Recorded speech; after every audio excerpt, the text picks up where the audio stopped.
on pense souvent que l'argent, on l'hérite et que les gens, ils se sentent.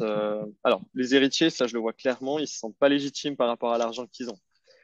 Mais il n'en demeure pas moins qu'ils ont un outil dans les mains qui est génial et qui serait dommage de négliger.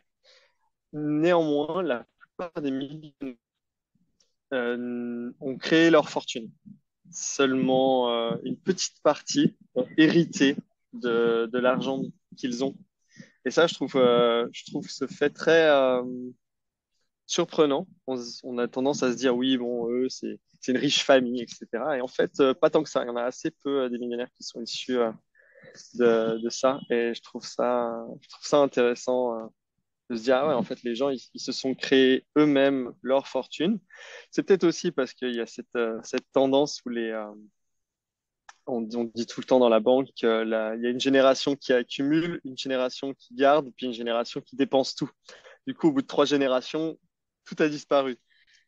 D'où l'intérêt là aussi de se dire, bon, bah, si je m'entoure bien, je m'entoure moi correctement, mais je donne aussi à mes enfants un environnement qui est déjà, enfin, mes enfants, mes héritiers, un environnement qui est déjà bien sur les bons rails pour que eux ils puissent gérer sans tout claquer. Et le fait de travailler aussi sa relation avec l'argent, on pourrait se dire, bah, inscrivez vos enfants à ce cours-là. Euh, Ça va créer une relation qui est beaucoup plus saine, beaucoup plus fluide, parce que j'ai la conviction, alors ça, il n'y a pas forcément d'études, mais de mes observations, que les gens, les enfants, les héritiers qui dilapident tout, c'est parce que ils se sentent pas légitimes. Ils ont une relation à l'argent qui est pas très saine, et du coup, ils se disent, ils ont les doigts qui brûlent, ils balancent tout, puis au bout de quelques années ou dizaines d'années, selon le montant qu'il y avait, il reste plus rien.